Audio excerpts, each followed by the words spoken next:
Olá! Hoje a gente vai conversar sobre uma daquelas experiências que, olha, todo mundo passa. Aquele momento em que a gente encara um desafio que parece simplesmente impossível. Gigante mesmo. Quem nunca se viu nessa situação, né? De frente para um obstáculo que parecia um verdadeiro gigante. Sabe, pode ser qualquer coisa. Um problema na carreira, uma crise pessoal, uma perda doída. Pois é, essa é a grande verdade.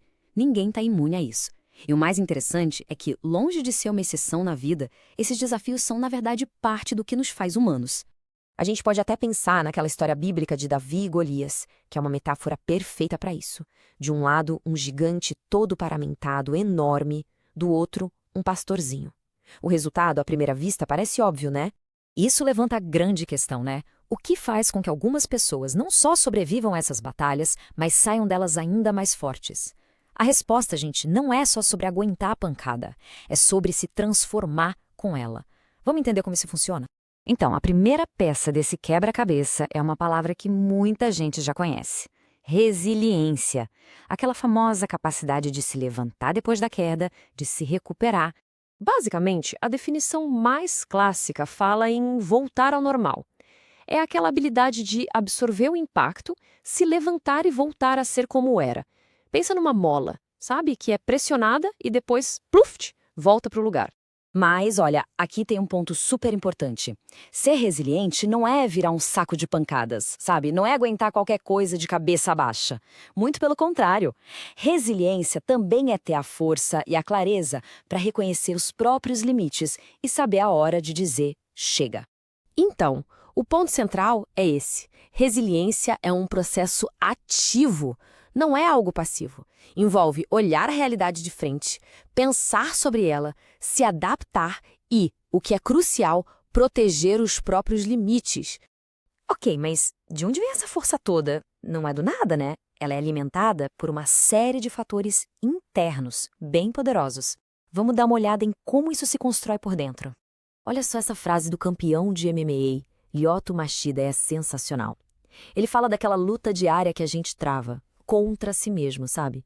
Contra a preguiça, a dúvida, a vontade de jogar tudo pro alto. Vencer essa batalha interna é o que prepara a gente para qualquer coisa que venha de fora. E essa motivação interna pode vir, basicamente, de dois lugares. De um lado, tem essa disciplina quase implacável do samurai interior, e do outro tem a busca por um chamado superior, um propósito maior que empurra a gente para frente, para se realizar, mesmo quando o mundo parece que está desabando. Mas claro, essa batalha não acontece só do lado de dentro.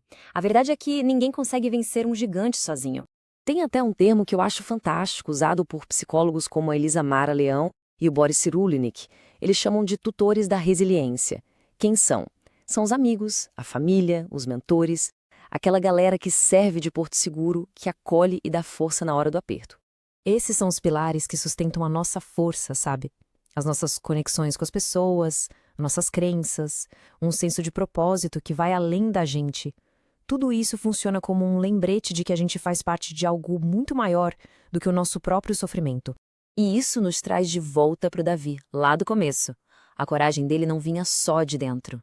Vinha de uma fé, uma certeza profunda de que tinha uma força maior com ele. Ele não estava lutando sozinho. E agora, a gente chega na ideia que para mim é a mais transformadora de todas. E se? E se o objetivo de enfrentar um gigante não for só voltar a ser como antes? E se for para se tornar algo completamente novo?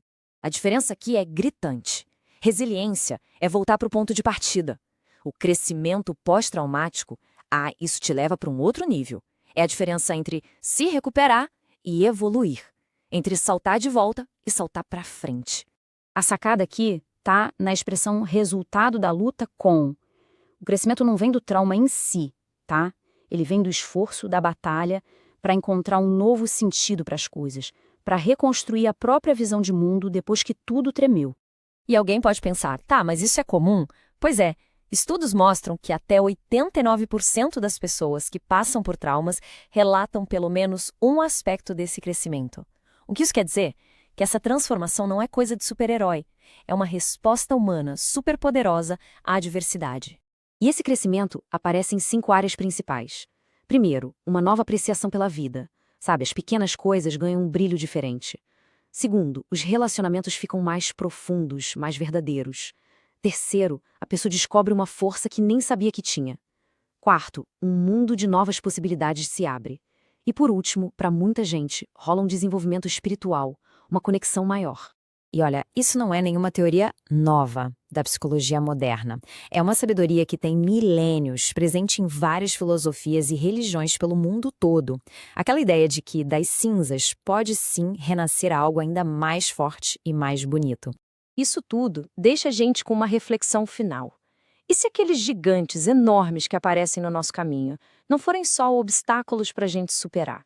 E se eles forem, na verdade, catalisadores? Oportunidades para a gente se tornar mais do que a gente jamais imaginou ser?